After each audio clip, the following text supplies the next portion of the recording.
Recuerden que este episodio es traído a ustedes por ValU, un espacio dedicado a la educación financiera donde podrás encontrar cursos desde manejo de Excel hasta las finanzas personales. Todo esto en su página web www.myval-u.com. Hola a todos, bienvenidos nuevamente a Networking de Ideas. Hoy arrancamos nuestro primer episodio con nuestro fiel compañero Andrés. Bienvenido, Andrés. Arrancamos un nuevo año. Espero que la hayas pasado muy bien en estas navidades, que tengas esos ánimos y esos conocimientos a pleno para este 2021. Y bueno, antes de darte la bienvenida, decirte que vamos a hablar sobre un tema que sé que te apasiona, que son nuestros libros favoritos de trading e inversión. Así que bienvenido, Andrés. ¿Y qué nos traes para hoy? ¿Qué tal, Ramón? Bueno, bastante contento de volver al programa después de un merecido y largo descanso, ¿no? Fue largo, sí, de verdad que sí. Mira, vamos a estar hablando sobre un tema que siempre nos preguntan, nuestros libros favoritos de trading e inversión, como tú bien mencionas, y creo que va a ser un episodio bastante al punto. Vamos a hablar de los que les recomendamos, yo creo que sin ningún orden específico. Correcto. Independientemente también del nivel de conocimiento que puedan tener, creo que son libros que deben leerse. Honestamente yo no los he leído todos, traje algunos que he leído. Ramón creo que tampoco los ha leído todos. No he leído algunos. Hay algunos por ahí que yo leí que tal vez tú no has leído. Y bueno, por supuesto que si tienen recomendaciones para nosotros, siempre son bienvenidas. Pero eso es bueno porque así tú me vendes los libros que yo no he leído, tu argumento, ¿no? Y yo te vendo los que yo sí he leído y tú no has tenido la oportunidad de leer. Y bueno, vemos cuáles son mejores. No, mentira. Entonces, vamos a arrancar directamente con estos libros que, bueno, sabemos que hay muchísimos, especialmente para trading, para inversión. E inclusive hay otros que no son directamente de estas áreas, pero también te agregan un valor. Extrañamente te pueden generar una ayuda precisamente en estos campos. Pero bueno, vamos directo con cuáles han sido, y precisamente me quiero quedar con esa idea, ¿no? De que no son libros que son mejores que otros, simplemente los que a mí más me han ayudado, los que a mí me han gustado y siento que me han aportado un mayor valor. Algo que se va a caracterizar de estos libros, por lo menos de mis recomendaciones, independientemente de inversión o de trading, es la simpleza.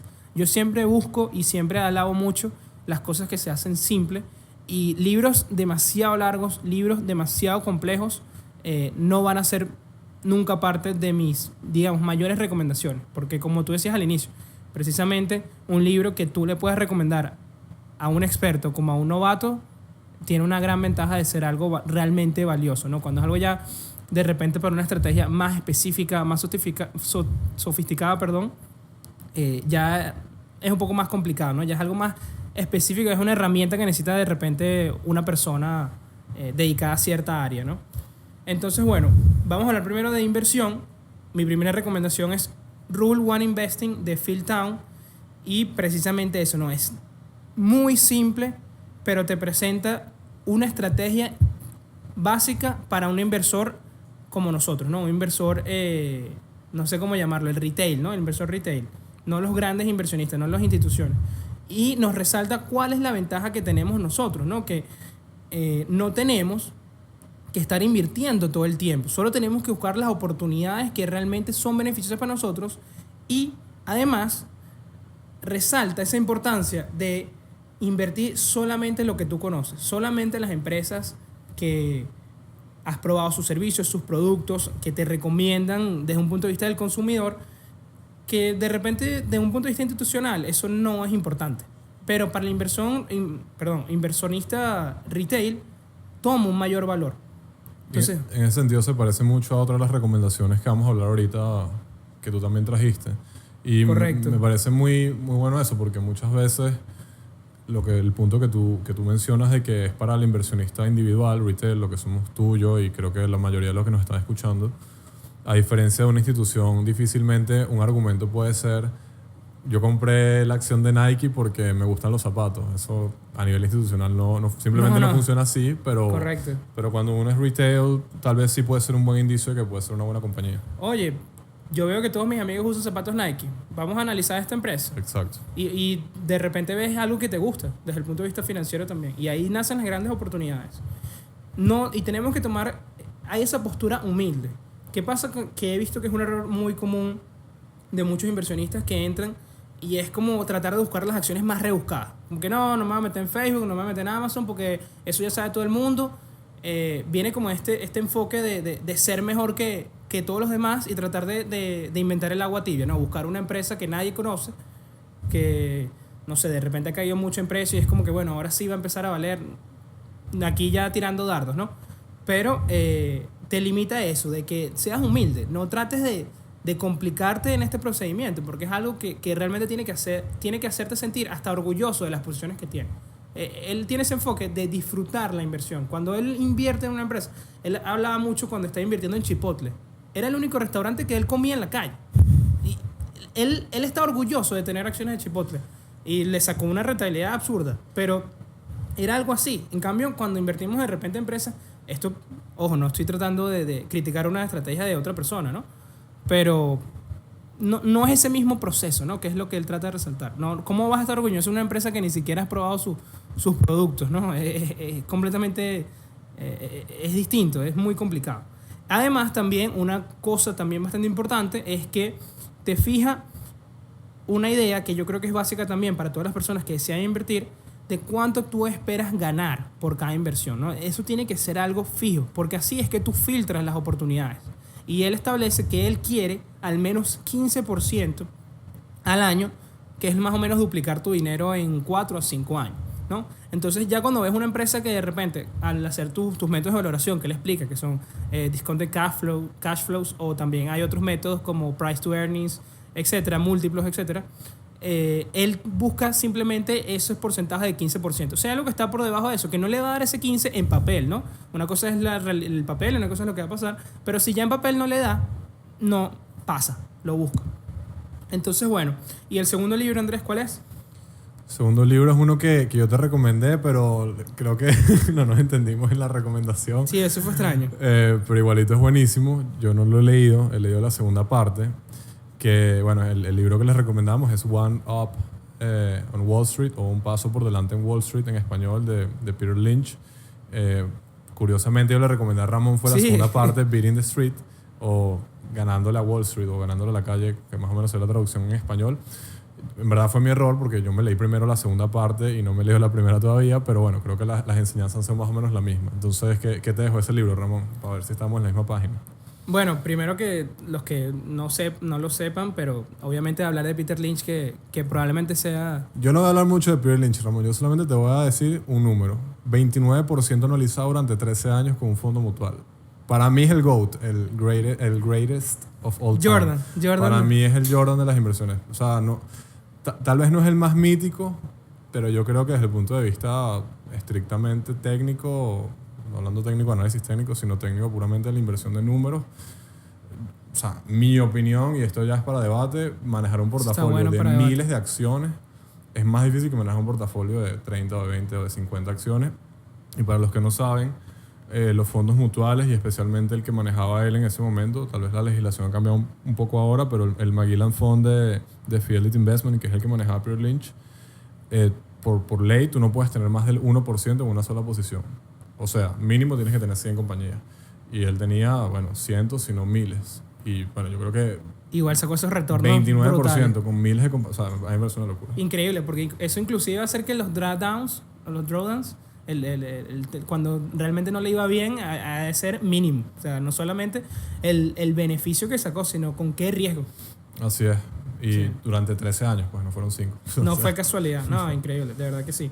Bueno, parte un poco también de lo que dice Phil en su libro, que es invertir en las cosas que conocemos. No necesariamente tiene que ser algo que nosotros consumamos como clientes, pero lo sabemos, conocemos la marca, sabemos las cosas que hacen, cómo se generan los ingresos, cuáles son los riesgos también, es decir, qué puede hacer que esa empresa ya no sea una buena inversión, porque eso tenemos que también tomarlo en cuenta a la hora de invertir. Y además, la importancia de prepararse, no simplemente dejar como que invertir y dejar eso ahí como en la clase que nos dice, no, invierte a 10 años y déjalo ahí. No, él invertía, pero todo el tiempo leyendo sobre la empresa, todo el tiempo investigando, estudiando, conociendo, reforzando esa tesis alcista que él tenía sobre ese título, ¿no? Y eso es lo que él también decía que esa era la ventaja del inversor. enfocarse en pocas empresas, claro, él no podía hacerlo, pero dando esa reflexión hacia los minoristas, en pocas empresas que te toma menos tiempo hacer un análisis que analizando 10.000 y conocer lo más posible sobre esas mejores ideas de inversión que tienen. Mira, yo creo que realmente por lo que tú mencionas, ambos libros, más o menos de las mismas enseñanzas, yo creo que tal vez puede ser un poco la manera en la que lo explican y cómo se presenta el contenido. Pero muy parecido a lo que dices tú de Phil Town. Lynch habla muchísimo de que, mira, o sea, él inclusive hace el ejemplo, y creo que también lo hablamos una vez acá, de la esposa, que a la esposa le gustaba mucho una tienda y tenía vuelto loco al pobre Peter para que comprara unas cosas, y entonces él estaba harto. Y después fue que vio la empresa. Y ella no compraba ahí. Sí, y ya no compraba Buenísimo ahí. Ese ejemplo, Andrés. Y entonces, o sea, es lo que busca reflejar cómo el día a día nos puede dar muchísimas oportunidades de inversión. También habla, por ejemplo, de Supercuts, la filial, disculpa, la cadena esta de tiendas de barbería, de cortes de cabello, que inclusive todavía existe. Habla mucho de que él vio el modelo de negocio y dijo, bueno, aquí entran tantas personas porque fue a cortarse el cabello, y por ahí fue que invirtió. Y Brutal. yo personalmente, y esto es algo que lo he dicho mucho en nuestros cursos, cuando me preguntan, bueno, ¿cómo consigues tú una oportunidad de inversión? Yo les digo, mira, depende. A veces yo siento que la oportunidad me consigue a mí, a veces yo la consigo a ella. Pero independientemente es porque tengo la mente enfocada en invertir. Pero muchas veces llegan por ejemplo, temas de marketing digital. En Value, obviamente, estamos muy enfocados en marketing digital porque nuestros productos son digitales. Entonces, una vez que hemos aprendido marketing digital y vemos el potencial que tiene, por ejemplo, Facebook, Instagram, y entendemos un poco cómo la inteligencia artificial es una ventaja competitiva increíble, y además el tráfico que tiene Facebook, parece mentira, pero la oportunidad de inversión siempre ha estado frente a mí, solo que ahorita que la puedo entender, y por eso he comprado, por ejemplo, Facebook, por decir algo. Y bueno, yo creo que eso es lo más Peter Lynch que hay, o lo más Phil Town que se puede hacer. Sí, también me gusta de Peter Lynch que resalta otra ventaja de los minoristas, que es la paciencia. Es decir, no persigas los retornos, que es algo que los fondos no pueden hacer, porque si un fondo no tiene buen rendimiento, si no vence el índice, prácticamente pierde su trabajo. Entonces a veces tienen que tomar decisiones apuradas, malas decisiones inclusive, que un inversionista minorista no hay. Si no hay las oportunidades, mira, siéntate afuera, quédate en el banco, ¿okay? Y no tienes por qué, digamos, sentir esa presión de estar persiguiendo resultados. Él hace mucho énfasis en eso. Él hace mucho énfasis en el libro, que por cierto lo leí hace ya muchos años, pero ahorita que lo mencionas me acuerdo. Él siempre dice que los inversionistas retail tenemos una ventaja muchísimo mayor que la que pueden tener los fondos, no solamente por el tema de la presión, sino también por el tema, yo creo que inclusive de la filosofía del inversionista. O sea, cuando manejas un fondo, tú tienes que tener muchas personas contentas. Claro. Bajo una misma estrategia. En cambio, cuando tú manejas tu estrategia, lo único que tienes que estar contento eres tú. Pues. Así mismo.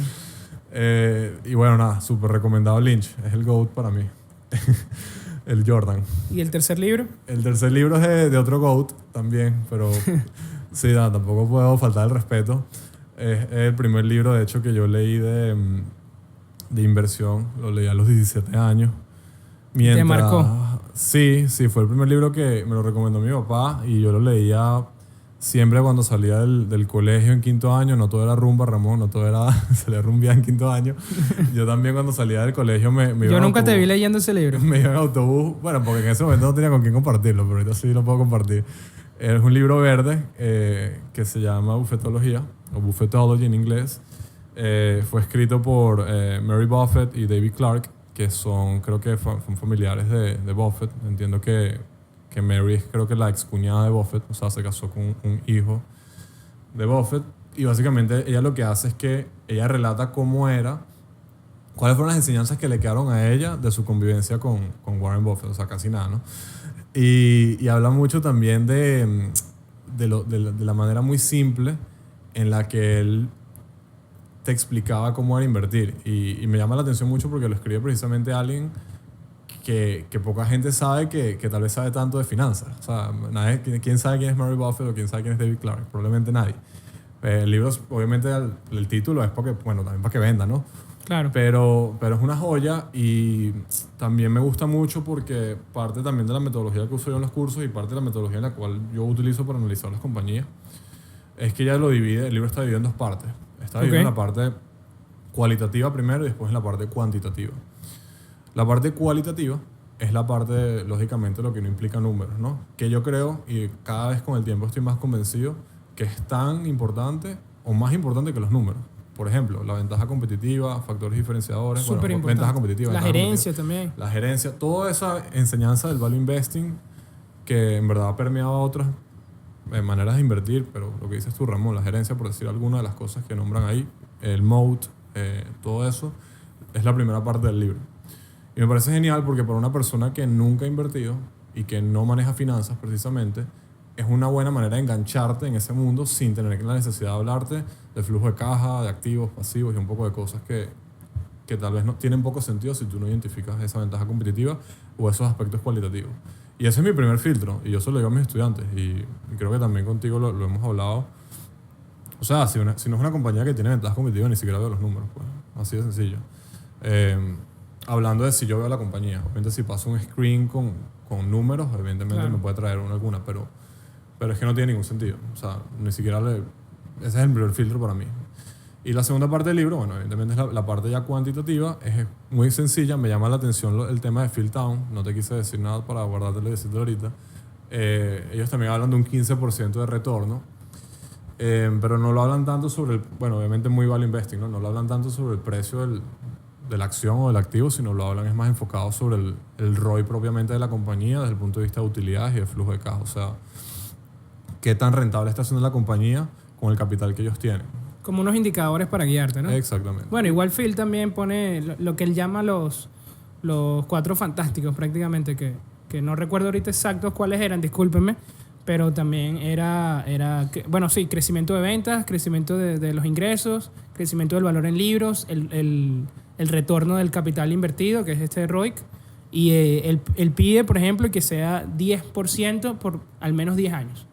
Sí, más o menos lo mismo. Y otros libros que también hemos hablado previo a que grabáramos esto también lo mencionan, como el de Magic Formula de este señor que maneja... De John Greenblatt. De Greenblatt, que maneja Gotham...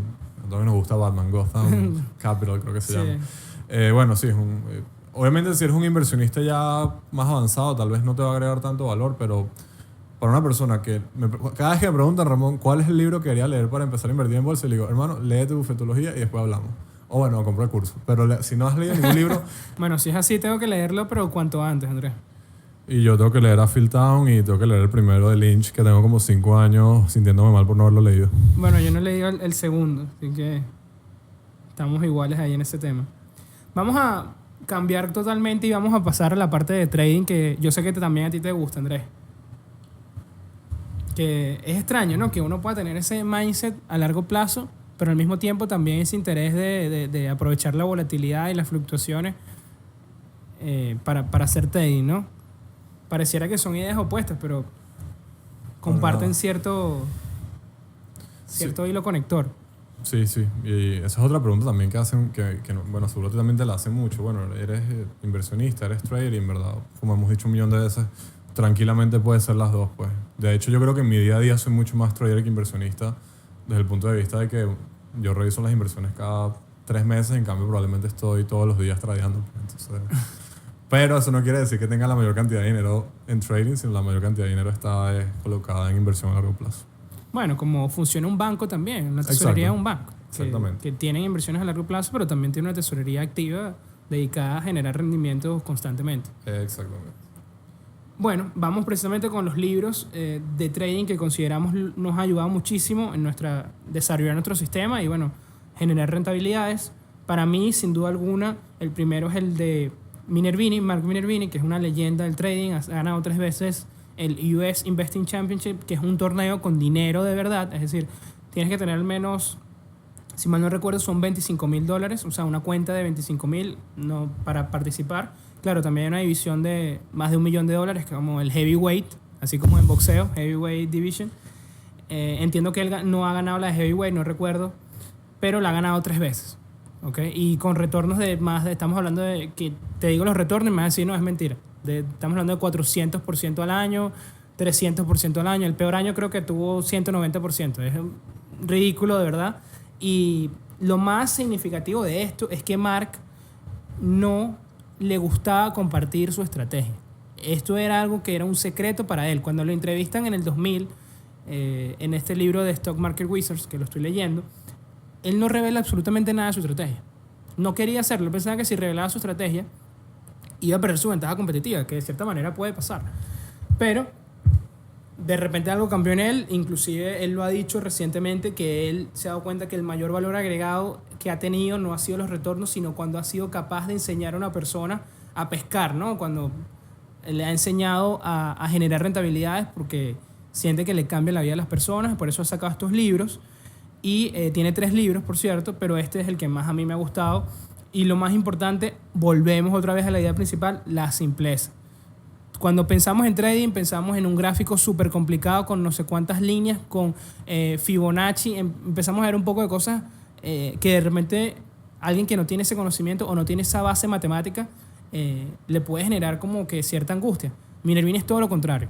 Es una estrategia súper sencilla, no significa que por eso es menos efectiva. Y además, de lo sencillo es que cuando lo ves en acción, los invito a ver los videos de Minervini cuando hace sus análisis y ves realmente los gráficos que utiliza. Es algo ridículo, casi que tengo que decirlo, Andrés, si no los has visto. Prácticamente ves 3 medias móviles y el precio. Y ya, esa es la visual que tiene él en una inversión. Yo no lo he visto, pero sí te comentaba que lo sigo en Twitter por recomendación tuya. Bueno, mencionando el tema de la competencia de trading esta que tú mencionas, él a veces coloca los ganadores de este año y sí, son unos retornos ridículos, que sí, 500% en el peor mercado de mucho tiempo, ¿no? Y sí coloca cosas muy interesantes. Ese es otro libro que debo leerme también. Y hay algo que me gusta de él un poco por lo que he conversado contigo, sin embargo no lo he leído, que es el tema de los breakouts. Y bueno, te invito a que nos comentes un poco de eso también. Mejor dilo tú que si lo has leído. Sí, bueno, lo que vamos a aprender directamente con este libro va a ser reconocer patrones que tienen una gran probabilidad de éxito, ¿no? O tienen digamos, las probabilidades a favor, que precisamente tú hablas de uno, que es el breakout, no siempre. El manejar el riesgo, el de nunca estar por encima del mercado, nunca creer que hay algo seguro, no hay ninguna posición que te da dinero siempre tienes que manejar tu stop loss, tu riesgo, y resaltar la importancia de que al final un sistema de trading exitoso, más allá de las señales de entrada, las señales de salida, lo más importante es que ganes más, ganes 2 veces o 3 veces más, lo que sea, que cuando pierdes, ¿no? Win big, loss small. Eso es lo más importante. Y bueno, dentro de eso entran estos patrones que hacían mención. Están algunos como se llama el coupon handle, que con gusto podemos tocarlos a fondo en otro episodio, que es precisamente, él lo llama, es extraño, pero él lo llama como cuando la gente miserable, así mismo, la gente miserable ha salido de la posición. Es decir, es un punto donde la acción pasa a un precio donde no hay gente perdiendo dinero en la acción. ¿Ok? Puede ser precisamente es un nuevo máximo o histórico, un máximo que no ha tenido en años. Es decir, hay muy pocas personas que están perdiendo dinero en ese momento. Él dice, se salió la gente miserable. Cuando rompe estos, él los llama pivot points, cuando rompen puntos importantes. Y tú lo ves, que cuando una acción rompe lo que llaman la resistencia, rápidamente hay una precesión en el precio. O sea, como que empiezan realmente, no hay una oferta para vender a ese precio, que es lo que nos enseñan al contrario, ¿no? Porque muchas veces nos dicen que más bien cuando una acción sube mucho, cuando llega a un máximo histórico, más bien hay que venderla. No sé si te ha pasado eso, Andrés. Sí, por supuesto. Hay esa costumbre que, no está muy caro, hay que venderlo. Sí. Lo que pasa es que, bueno, depende también de que es caro y que es barato, pero sí te digo, que ya que estás hablando de este tema de las resistencias, te digo, personalmente, a mí me gusta mucho tradear la resistencia, pero no al estilo Minervini, sino al revés. Pero a raíz de estas conversaciones que tuve contigo y estuve haciendo algunos estudios, empecé a cambiar a una estrategia más de momentum, pues. O sea, colocar la plata cuando está el breakout, pues, cuando rompe. Y nada mala.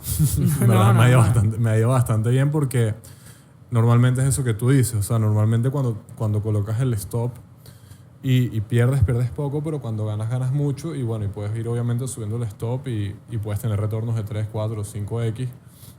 Cosa que, por ejemplo, estás tradeando resistencias y soportes. Rangos, sí. Los rangos no son malos, tienes una eficiencia mayor, pero los rendimientos tal vez son un poco menores. No, y ¿sabes qué pasa ahí también? Es un tema de tiempo. Porque él tiene como esa constante de hacer, bueno, estamos hablando de una persona que hace 500% al año, es decir, el tiempo es muy valioso. Una posición que no necesariamente es una pérdida, pero no se mueva, le molesta. Claro. ¿No? Entonces, el breakout te da eso. ¿Qué te da? Te da tiempo. Si el breakout se da, probablemente rápidamente Claro, ya tú vas a tener sabes. un resultado. Y si no, te va a sacar, pero rapidísimo de la posición. Eso es correcto. Se va a devolver inmediatamente y ahí vas a salir. Claro, cuando tú entras en un rango, Sí. vas a tener días y no hay una apreciación o simplemente no bajó, no subió. Entonces, es para otro tipo de estrategia. Pero en este libro vas a aprender esos patrones, vas a entender un poco más sobre estos soportes, estas resistencias que hacemos referencia.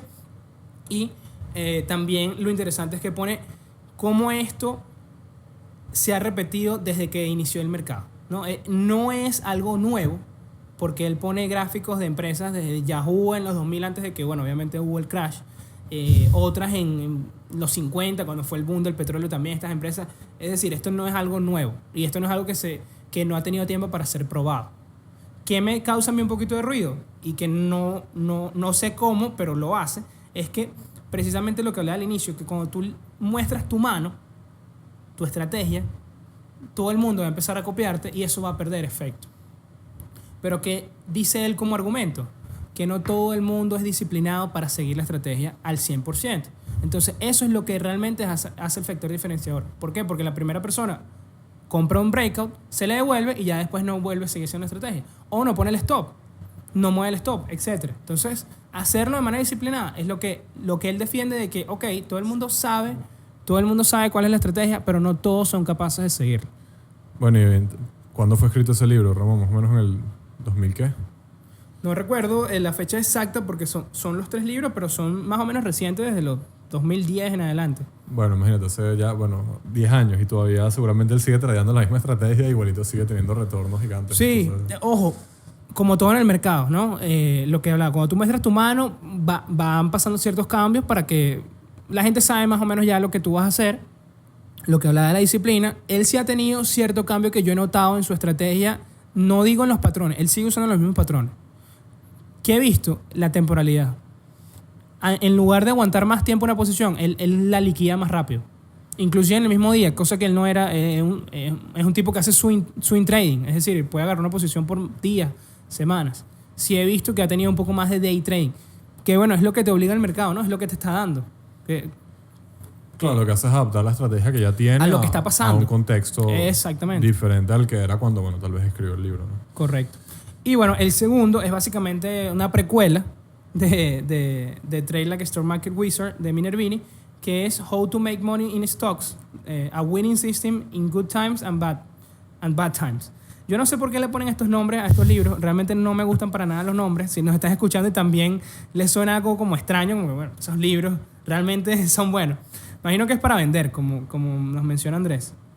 Pero esta es la Biblia del momentum stock, de lo que tú hablabas. Aquí es cómo identifico yo cuáles son las acciones que se pueden apreciar rápido en precio y cuáles son las que van a liderar el mercado, porque al final es buscar los líderes, ¿no? ¿Qué va a rendir más que los índices? Esto fue escrito por William O'Neill, que bueno, que él definió, fue uno de los primeros en definir un sistema completo y Minervini se basa mucho en él, que se llama el CAM-SLIM, ya lo vamos a explicar porque es un acrónimo, cada letra significa algo. Y bueno, William O'Neill es una persona muy exitosa, todavía está vivo, creo que tiene como 80 años, discúlpenme, no recuerdo, y no se sabe exactamente cuál es su patrimonio, ¿no? Oscila entre los 100 a los 1.000 millones de dólares, así que creo que el método... Funciona. Sí, lo mínimo que han dicho es que tiene 100 millones de dólares, así que el método funciona. No sé si lo has escuchado, Andrés. Yo no lo he escuchado, no lo he leído, de hecho estaba esperando que tú nos iluminaras un poco. Obviamente sí he leído de Momentum Trading y honestamente cada vez soy más Momentum Trading y menos Contrarian. Pero no, la verdad no he leído nada, no conozco este libro ni conozco tampoco al autor. Y este libro, si no me equivoco, la primera edición es de los 50, 60, entonces por eso también digo que es algo que ha sido probado y sigue funcionando, ¿no? Claro, como mencionábamos antes, hay un contexto que cambia y hay que saber. Hay un momento que este método, hay un periodo, me imagino que no funcionó, cuando el Contrarian funcionó. Claro. Entonces hay que saber también cuándo hacerlo y precisamente una de las letras es esa. Ya lo vamos a ver. Aunque bueno, esto lo podemos también explicar más a detalle si les llama la atención en un episodio específico nada más de esto, ¿no? Porque hay mucha tela que cortar. Entonces, bueno, vamos a decir rápidamente qué significa cada letra. Entonces, CAM Slim, la C es simplemente los beneficios que estén aumentando cuarto tras cuarto. Current Earnings, la C. La A es Annual Earnings, que los beneficios estén aumentando año contra año. Es decir, que hay una aceleración completa. O sea, no solo está ganando la empresa más comparando el año anterior completo con este año, sino que cuarto tras cuarto es mejor. Entonces, realmente es lo que él busca, ¿no? Momentum. Luego viene la N. La N significa New Product Service o Management. ¿Qué es esto? El catalizador. ¿Qué puede hacer que una empresa se aprecie rápidamente el valor de sus acciones? Bueno, un nuevo producto que salió al mercado. El cambio inclusive en un CEO. Ha pasado mucho que cuando contratan a una persona, por lo menos una empresa pequeña, y contrata a alguien que viene de Amazon o de Google, imagínate, eso se dispara inmediatamente. Un nuevo servicio, etc. Luego está la S, que es Supply and Demand, ley de oferta y demanda, que es algo que explica muy bien también Minervini en el libro, que es lo que yo decía de la gente miserable. Cuando una acción, lo siento, pero es que sí se entiende rápido. Cuando una acción cae mucho en el precio, la gente está rogando porque sube un poco para poder vender. Y eso genera mucha presión a la baja de esa cotización. Claro, aquí hay que ponernos la gorra de trader, ¿no? Porque si nos ponemos conversionistas, alguno va a decir, no, es una oportunidad de compra. Claro. Pero no, hay que verlo con el contexto. Eso genera una demanda. La gente, y lo ha pasado, ¿no? No sé si te ha pasado con una posición que dice, cónchale, ya esto no va a subir, y si sube lo vendo. A mí no me ha pasado. Yo... Si baja, compras más. Depende de los fundamentales, pues. Okay. Lo que pasa es que eso es lo que iba a comentar. Iba a dejar que terminaras, pero veo que todas estas cosas... Bueno, voy a spoiler un poco, ¿no? La última es la M es la de Market Trend, que es ya la tendencia propiamente. Entiendo que tiene el precio, pero todas las demás son fundamentales. Entonces, a ver, no sé, creo que desde el punto de vista de inversionista pudiera ser que aplique esto, pero no como trading, pues. O sea, yo creo que aquí está utilizando un montón de cosas fundamentales y me llamó bastante la atención. De hecho, te quería preguntar cómo lo manejas tú, porque... O sea, tú lees esto y que entras en un trade si, por ejemplo, las ganancias han mejorado. O sea, no sé. Yo no... Creo que aquí hay como un mix de conceptos. Sí, ¿no? Sí. Aquí no. Aquí... Es decir, esos fundamentales te dan tu screener. Cuando tú vas a montar un screener de qué acciones voy a comprar, tú filtras por esto. Tú filtras que han mostrado grandes ganancias de revenue, de beneficios, etcétera, que inclusive lo que llama el earnings acceleration. Es decir...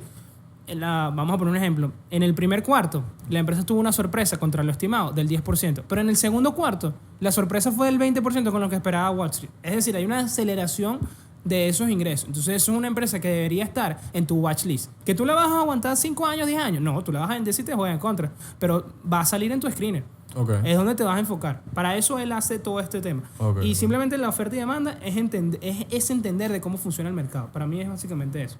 Okay. Lo que cae de precio probablemente va a seguir cayendo de precio en un corto periodo de tiempo. La tendencia, exactamente. Es lo que trata de vender. Y entender básicamente soporte y resistencia. ¿A qué precio la gente está comprando? ¿A qué precio no? Básico.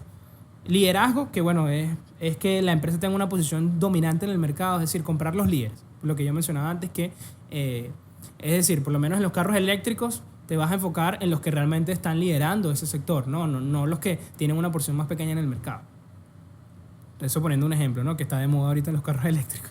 Sí, creo que va a seguir de moda también. La L era esa, leadership. La I es institutional ownership, que es simplemente lo que yo lo llamo, bueno, para mí es mal llamado smart money, porque muchas veces vemos que no es nada smart, que bueno, son los fondos, porque al final ellos son los que mueven las acciones.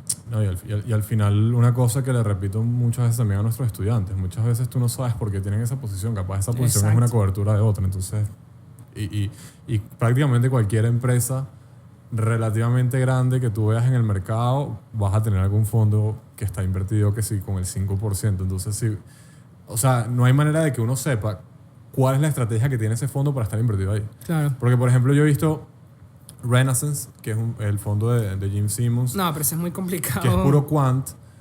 Y a veces tiene posiciones durante años en empresas. Y él no invierte a largo plazo. Él es un fondo quant, es un fondo cuantitativo.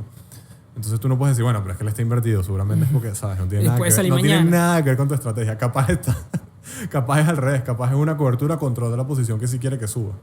Entonces, no tomarlo tan al pie de la letra. Sí, exacto. Aunque sí ayuda a entender cuántos fondos están Exacto. teniendo dinero. Si está creciendo ese número, Exacto. sin duda es una acción que vale la pena ponerle el ojo, ¿no? Si por lo menos nada más había 2 fondos que tenían posición ahí y después el siguiente cuarto habían 100, oye, Sí, algo está pasando sí. aquí. Esto está despertando la atención de la gente. Sí, Porque al final, y el porcentaje también, ¿no? ¿Cuál es la participación que tienen los institucionales? exacto. Los que ya tenían están aumentando, están Exacto. vendiendo, están cash out. Eso también da mucha información. Pero al final, lo que nosotros, nuestra competencia no solo es lo que te decía antes, no es solo si la posición es ganadora o no, sino que tiene que ser rápido. Claro. Porque el costo de capital es muy alto haciendo trading. O sea, una oportunidad que tengas que aguantar semanas y no se movió y dejaste ese capital ahí que no pudiste usar para otra inversión que sí dio. O bueno, otra posición, perdón, porque no estás invirtiendo. Es costoso. Y bueno, como tú adelantaste, la última, la M, que es simplemente la tendencia del mercado. Obviamente, nada de lo de arriba va a importar en eventos de destrucción masiva, ¿no? Como fue en marzo. O sea, vimos cómo cayó absolutamente todo, con salvas excepciones como Zoom, pero ya eran casos muy específicos, ¿no? De verdad que si la tendencia del mercado es hacia la baja, lo otro va a tener muy poco peso para realmente tener resultados. Bueno, me llama bastante la atención ese libro. Honestamente, me causó un poco de intriga. Creo que tengo una lista larga de leer antes de ese, pero sí, creo que Vale la pena. más o menos todo lo que dice es muy orientado hacia el momentum, lo que hemos hablado, seguir la tendencia y ya, pues en verdad creo que es la mejor estrategia de trading que puedes tener. Para mí, pues, por ejemplo. No, bueno, para mí también, honestamente, para mí también. Y bueno, y por último, que en verdad creo que debería ser relativamente uno de los primeros libros que deberían leer de trading. Para mí fue el primero también. Para mí fue el primero, creo que es la Biblia del análisis técnico. Yo no me considero un experto, ni mucho menos en análisis técnico, ni en trading, pero les puedo decir con conocimiento de causa, pues, no es humo, pues, es literalmente el único libro de trading que yo me he leído.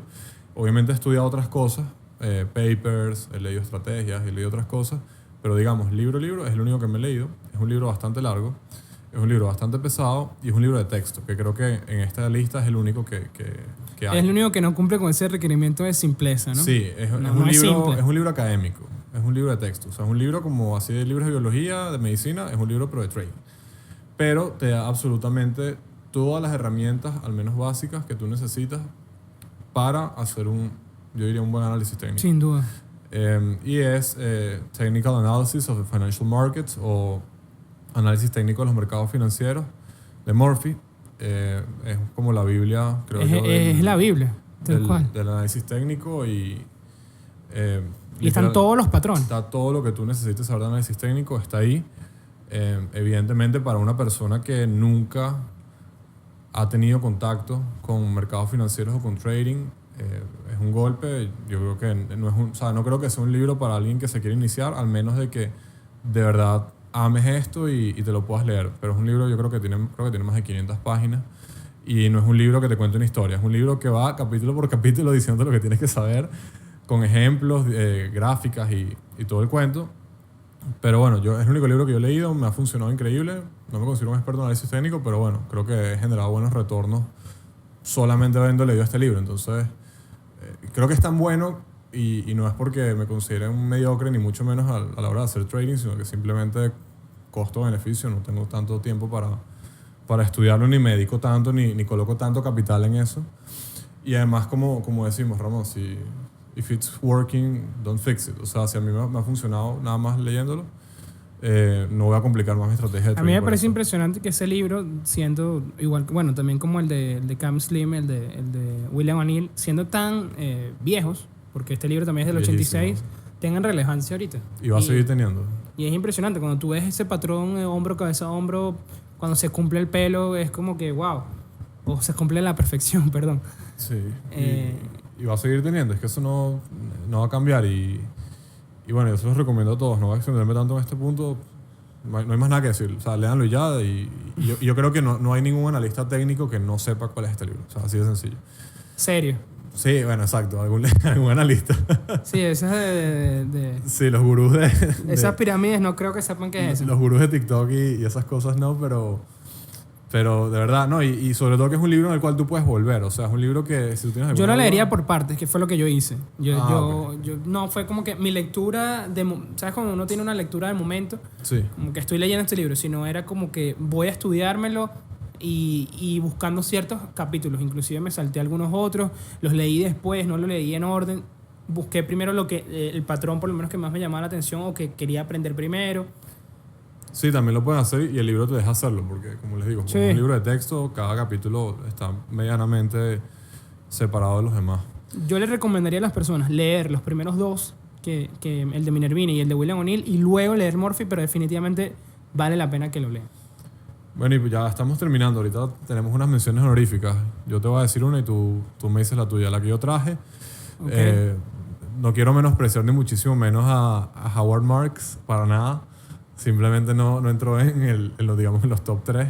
Pero también léanlo. The Most Important Thing, o La Cosa Más Importante, que en español Muy bueno. suena bastante feo, pero es una verdadera joya, y creo que Marx es una persona que escribe lo que predica. O sea, Marx no te va a hablar de nada que yo creo que él no haga.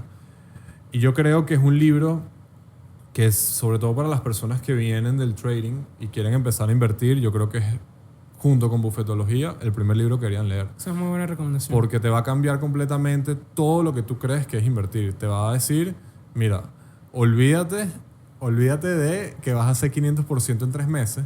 Enfócate más en tu gestión de riesgo a la hora de invertir en largo plazo. Y yo creo que lo que más se rescata de Marx, y algo que yo repito 1.000.000 de veces y algo que yo mismo me repito todos los días, es: tú no te haces rico por la cantidad de plata que haces, sino te haces rico por la poca plata que pierdes. Correcto. Es decir, deja que las inversiones hagan el compounding a lo largo del tiempo. Si estás invirtiendo a largo plazo, y enfócate en cortar las pérdidas. Eso es todo. Y él hace mucho énfasis en eso. También habla mucho de algo que estamos viviendo ahorita, Ramón. Cosa que muchos FinTweet estadounidenses, sobre todo, orientados al growth investing, Sí, es que esa comunidad ha crecido muchísimo que este hemos- año, obviamente. que hemos hablado. Mira, o sea, en el bull market todo el mundo hace plata. Así mismo. ¿Sabes? No te creas un genio porque estás haciendo plata al No, alza. para nada. En los bear markets, en los mercados a la baja, realmente es donde tú ves quién es bueno. Ahí Porque- lo decimos siempre. Cuando baja la marea que se ve quién está bañándose desnudo. Exactamente. Él no lo dice así, tan así, pero él te dice, mira, en un mercado al alza lo más probable es que hagas dinero. Pero ¿qué pasa cuando el mercado cae? Tienes que enfocarte en perder poco. O sea, no tiene nada de malo que pierdas. Y Puedes no perder. devolverlo todo. Pero que tu drawdown no sea demasiado grande. O sea, no puedes perderlo todo. Y bueno, otras cosas que no los quiero spoilear. También habla mucho del concepto de ser un contrarian. Howard Marks es un value investor rajado. Y habla mucho de eso, pues de pensar más allá del rebaño. ¿Okay? Tener ese second level thinking, como le dice él. Sí.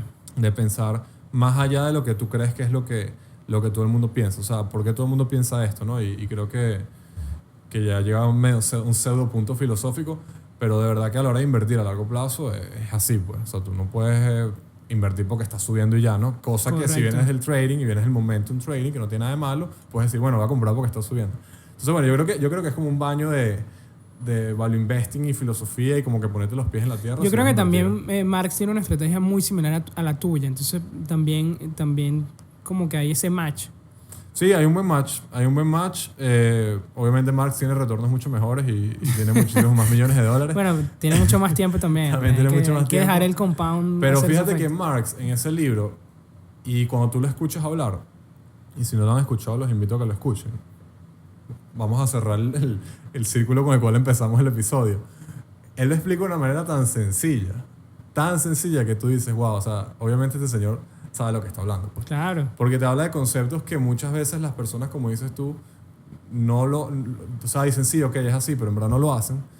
Y este señor te explica cosas que son fundamentales a la hora. O sea, el tema del drawdown es fundamental. O sea, tú tienes que tener una buena posición de caja para que cuando pase el coronavirus, que fue lo que pasó, tú puedas comprar a la baja. Pues, ¿sabes qué concepto me encanta de Marx? Y no quiero extenderme más en esto. Algo que yo hice ahorita justamente este año poniendo en práctica, y que, wow, yo creo que es una de las cosas más importantes que aprendí de Marx, es comprar escalonadamente en los bear markets. Total. Es decir, tú nunca vas a tener un timing perfecto a la hora de comprar. Es decir, si tú te quedas esperando el bottom o te quedas esperando el piso, te vas a quedar con los reales en la mano. Es lo que te dice es, hermano, si el mercado está cayendo y tú tienes caja, tú no tienes que tratar de predecir cuál va a ser el piso. Ve comprando pelo a pelo Sí, y ya el precio es... Si ya el precio es... Sí, ya el precio es atractivo, evidentemente. O sea, no comprar porque cayó ya, sino hablando del value investing, de que estás comprando algo porque es atractivo. Pero él te dice, hermano, yo lo llamo, aunque es medio violento, pero yo hago mucho la analogía con una pistola, con un revólver. O sea, ¿qué prefieres tú? ¿Tener un revólver que tiene una bala o que tiene 6 balas? Yo prefiero uno que tiene 6 balas a la hora de invertir. En caso de que, en vez de si la acción cayó de 20 a 10, bueno, y compra a 18, compra 15, compra 12, compra 10, y después compra 13, y después la acción está en 25, que me importa a mí más o menos en cuánto, ¿sabes? Sí. En cambio, si te quedas esperando el piso, te puedes quedar con el dinero en la mano, y bueno, es una estrategia que yo hice ahorita en el COVID, y bueno, obviamente me salió excelente, y no porque yo sea un genio, sino porque es sentido común. Y él lo dice mucho en ese libro. Él dice, tienes que tener caja cuando venga un mercado a la baja y no busques esperar el timing perfecto porque nadie lo sabe, ni yo lo sé. Así mismo. Simplemente ve comprando. Y no pasa, es lo que dices tú, te quedas con el dinero en la mano. Así es. Y pierdes la oportunidad. Recomendado. Mención honorífica entonces para The Most Important Thing. Sí. Otras dos también, no vamos a entrar en detalle de qué hablan estos libros, les recomendamos que los busquen y los lean. Es uno que no tiene nada que ver con inversión propiamente, que es El hombre más rico de Babilonia. Creo que hay lecciones de vida muy valiosas ahí. Se los recomiendo a todos, lo he recomendado demasiado este libro este año, entonces creo que debió estar como esta mención.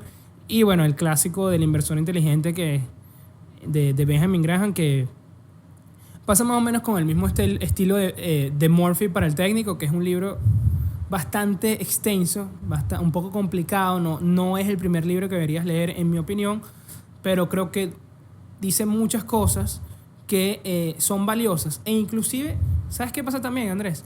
Que inclusive tú haciendo trading, tienes que saber qué están buscando los value investors. ¿Por qué? Porque te da una noción de qué activo puede apreciarse.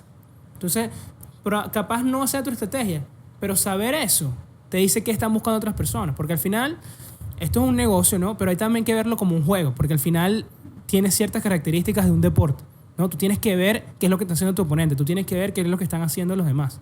Entonces, este tipo de libros que te da esa base de cómo es en teoría un value investor, te va a ayudar si tú eres value investor para desarrollar esos conceptos y también si quieres realmente ver qué es lo que están buscando esas personas. ¿Cuál puede ser una buena posición? Mira, si una posición ha caído de tanto, se está recuperando hasta ciertos niveles, ha habido un cambio en lo fundamental, etcétera, etcétera, esto puede apreciarse porque va a entrar esta camada de value investor a invertir acá. Entonces esto puede ser una buena posición para mí. Pero si me va en contra, me salgo. Pero igual estoy entrando ahí.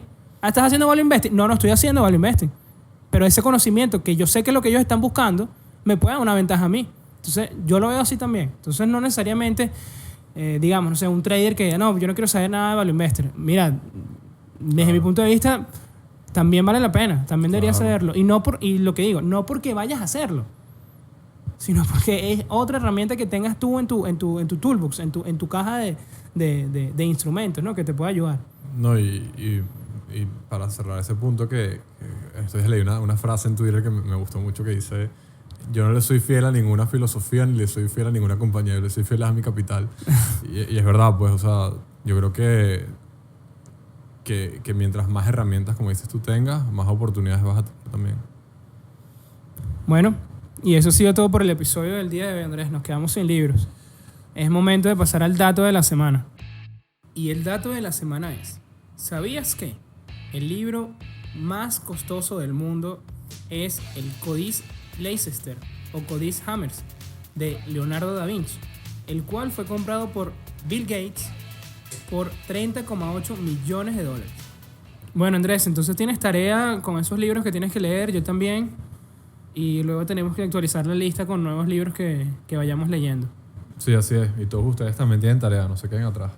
Sí, díganos también, déjenos sus comentarios en Twitter, en Instagram, cuáles son los libros de trading de inversión que más valor le han agregado y también que los hayan hecho ser más rentables. Y eso es todo por hoy. Recuerden seguirnos en nuestra nueva cuenta de Instagram, @networkingdeideas. Y si están viendo desde YouTube, no olviden suscribirse a nuestro canal y darle like a este video. Nos escuchamos la próxima semana. Networking de Ideas, donde los buenos conocimientos se conectan. Chao, Andrés. Chao.